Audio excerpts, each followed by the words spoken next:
When we start using even 3 drugs, but particularly when we get to 4, it's becoming a very expensive proposition. So, Raphael, do you worry about that, or do you see any end in sight to the rising cost of care for these patients? Yeah, I think we should all be concerned and we should all be mindful of what the expenses are of this treatment. I do think that when we talk about the monetary value of these treatments, we have to really talk about value, not only about cost and expenses, because there's a benefit that comes, of course, both to patients and ultimately at the end to society. So how do we calculate that? I don't think anyone has a perfect answer, but we consider how much you spend. By the way, you consider how much you spend not only on drugs, but also on other aspects which have risen as much, and if not sometimes even more, which is physicians' fees, hospital bills, laboratory testing, etc. And then you bring into the equation the time of disease control, the prevention of hospitalizations, prevention of blood transfusions, surgery for broken bones, and even from a society perspective, the ability of a person who's still in an active economic life to go back to work. And this is a very, very complex topic. Again, I don't think anyone has the answer, but the answer has to be holistic, has to consider all of those elements. Mary, I'm going to come back to you because I have lots of questions about how the patients react to all of this. But, Okay. but Andre, what do you think about this rising costs, and does that impact your practice at all? To some extent it does, because I am a member of the society, so I have to be responsible to start with. But I think in a really detailed day-to-day practice, not much, because I am primarily responsible to helping patients the best way I can think I can prolong their life with this objective.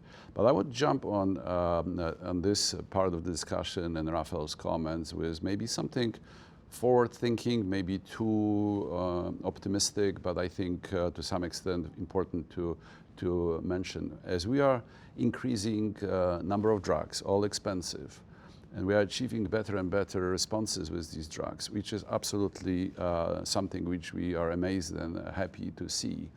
We can potentially visualize in the near future the following scenario, that you have patients achieving a stringent complete response, MRD is at the lowest level possible negative, and the patient has received, say, 12, 18 months of therapy, expensive.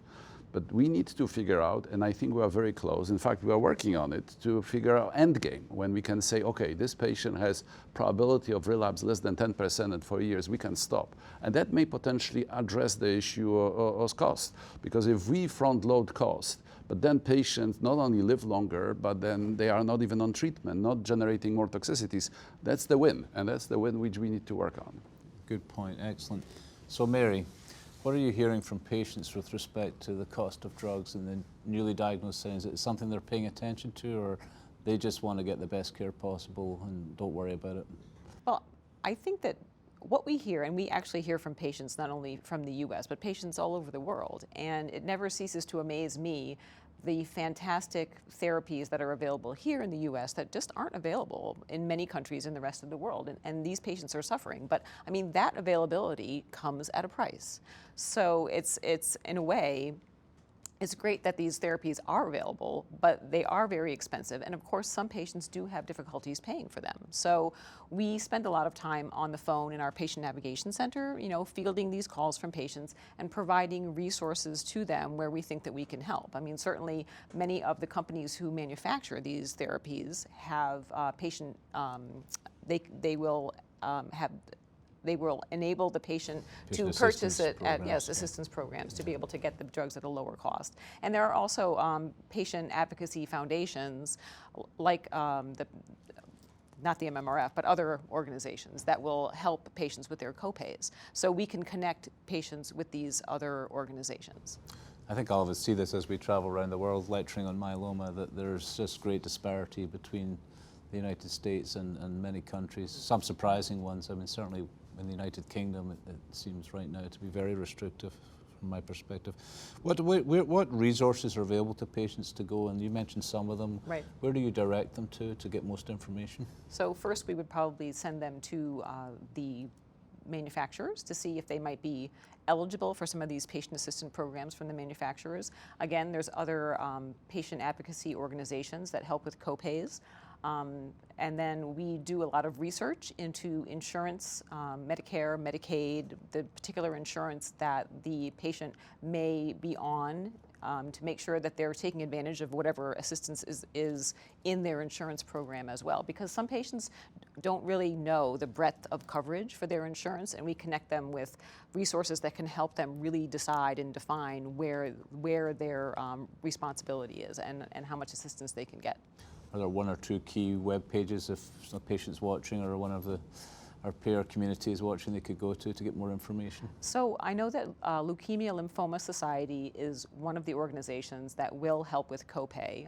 And Even beyond that, though, just Yeah. in terms of disease information, and the LLS is one, your own organization, presumably. right. So I mean, and other patient advocacy groups, I right, think. other myeloma advocacy groups. Yep. You know, if I could just complement one quick point that is sometimes lost is that there is a big difference in whether the patient gets the medication through government programs versus private payers. Anyone who's in a private payer is eligible for one of those various copay assistance programs, most of which can limit the payments per month to the range of $20, $25, $30, and some of them have a cap on income. But when you look at patients with Medicare, that's where there is a difficulty, primarily because it relates to anti-kickback laws. So the idea was that you don't want to have the copay assistance be seen as an inducer to use that. Now, unfortunately for our patients, if you need pomalidomide, you need pomalidomide. It's not like you're going to choose between pomalidomide and maybe I'll try melphalan again. You just don't do that. So it really puts the patient in the middle. I think we should have very intense and stringent debates about how we deal with this, but between the policy people, in my opinion, if we could remove this from the bedside, I think if patients were spared of that stress, because in our center we can figure it out, but if you're being cared for in a smaller practice and the support staff or the doctor don't know about this, there is a possibility that you will forgo treatment just because the monthly payment was too high. I for the first time in many years, I've found that the group that I've found are struggling is actually if you're below the income threshold, it seems to be not a problem. But there's a group of people who just fall just above that, and they're really not wealthy people, but they don't qualify, and they can have $1,000 or $2,000 payments every month for some of these regimens. And I've had, for the first time in a long time, patients just say they just can't afford to take the drug. Do you hear that from patients too? Sure, we do. Yeah. We do.